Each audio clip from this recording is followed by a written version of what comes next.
आज जो मु एई रेसिपीटा बनैबी ताकू प्रायतः लोक जानिछंती आ प्रायतः लोक जानी नाहंती मध्य। ए पद्मनाड़ एटा बहुत ही पंक मझिरे थाए। याकू पानी सुखला परे खरा दिने स्पेशली याकू बेसी बिक्री करंती, बेसी मिले बाजार रे तो मिलेनी, गाँ गहली रे किंतु एटा इजीली मिल जाए। आकू मु आनिथिली आम घर जणे देइथिले, मु किनिनी बहुत परिमाण रे दे देइथिले। तेणु आकु भल भाव सफा करवा निहाती दरकार। पद्मनाड़ रे से जो छोट छोट कणा गुड़ा थाए से बहुत ही पंक बाली माटी सब पशिकी थाए। आकु तो से बिकला बेले सफा करके दियंती, किंतु आपण भी ये सफा करवा निहाती दरकार। देखो मु यार ऊपर जो चोपा थाए ताकू भल भाव सफा करदेली।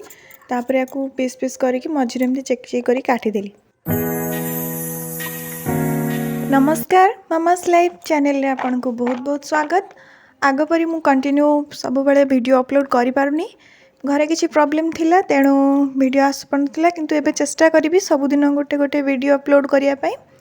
एटा मोर जने सांग रिक्वेस्ट करथिले कि पद्मनाड़ रेसिपी आना, किंतु बहुत आगुरु से 2-3 मास आगुरु से कहिथिले। से समय तळे पद्मनाड़ मिलु नथिला, मु किंतु तांको कहिथिली पद्मनाड़ जेबे आसीबो सेतळे मु निहाती बनेबी।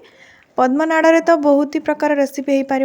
आम घर तो पद्मनाड़ सबुठ बेसी भल पाती सब रेसिपीटा हूँ पद्म पकुड़ी। पद्मनाड़ जो पकुड़ीटा बनाती ताकूटा बहुत पसंद करती, किंतु आज मुझे तरकारी बनई बोली भाविली हेल्दी टाइप रे।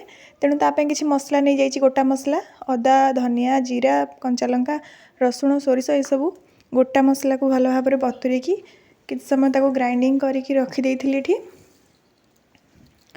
ए मसलाटा पकईकि जदि आप रांधे तरकारीटा बहुत ही बढ़िया लगे। आपाई बेसी किसी टाइम लगभग, कम समय बनिकी रेडी हो। एठी किसी असुविधा थिला, बाहर मु चुली रे रोसई कर पालिनी, तेणु टिके लाइट रो असुविधा आपन को हे पारे। तेणु मु आज घर भीतर ही रोसई करछि।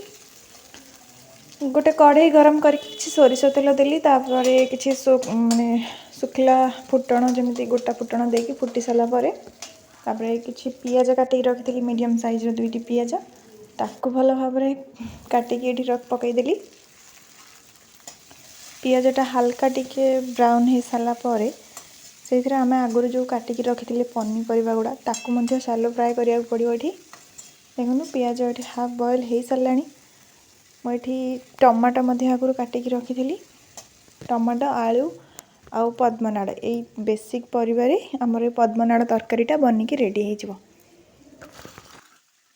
देखु मुझे पद्मनाड़टा धोईकी आनी सारापर आपको टे बॉयल करदेवे भल भाव जो पंक माटी सब थी तो छाड़ीज।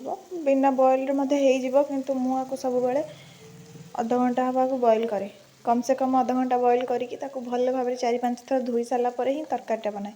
देखो टमाटो ये अल्प टिके भाजी सारापर आम जो बाटिकी रखी बटा मसलाटा ताकू ये पकईदे। ग्राइंडिंग जार अल्प टिके पानी दबा, ताकू मत सफा करके भल भाव ये पकईदे। मसला को भल भाव टिके सिझापी तेल छाड़ापी टाइम दबा। भल भाव सिझिले मसलाटा ही तार बास्नाटा आसे, फ्लेवरटा आसे। मसलाटा बटा मसला तो मुझे सबतक मसला यूज करी, बेसी किसी मसला मुझे व्यवहार करी शुखला मसला रे।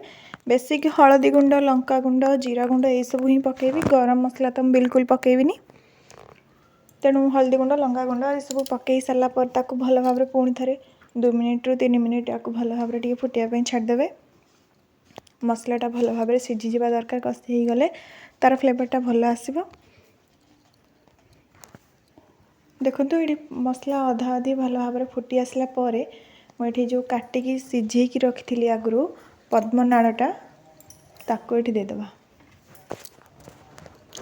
आलू को ये मुझे देदे भल भाव स्टीम हाँपाई 15 रू 20 मिनिट लगे।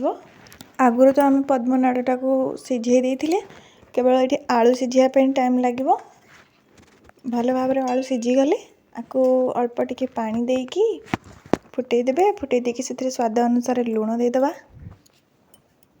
देखो स्वाद अनुसार मुझे 2 चम्मच लुण दे सारापर अल्प टिके ये पानी बाहरी पड़ो। सिझिकी पनीपरिया लुण देदेले पानी छाड़ीज पनीपरिया पानी टी बाहरी पड़े मसला भल भाव कषी होगला जानीजे। देखु धीरे धीरे ये आम तरकारी कलर चेंज हो 10 रू 15 मिनिट छाड़ी देती भल भाव मसला सिझापी। गोड़नी काढ़ी देखला बेलू भल भाव आलू गुड़ा हाफ बॉयल हो सिझी सारा। मुझे तरकारी क्वांटिटी को देखिकी पानी देदेवी। आपको बेसी मु ग्रेवी करी तरकारी कलर बहुत बढ़िया आसो जो पनीपरिया गुड़ा सिझिकी मसलार सिझी जाइए देखिए कलर बहुत सुंदर आसो। ये लाइटर अभाव अच्छी आउ तरकारी गरम हवाटा आसूँ कैमेरा भल देखा जाऊनी किंतु मु बाहर को लेकिन तरकारी है आपको देखी बहुत सुंदर दिसला। आ खाइला बेलू गरम भात सहित ये बढ़िया टेस्ट आसला। 5 मिनिट छाड़े ये पानी गुड़ा सोक होते आपको तरकारी धनिया पत्र टी गार्निश करके देखिए आप बहुत बढ़िया लगे मजा लगे।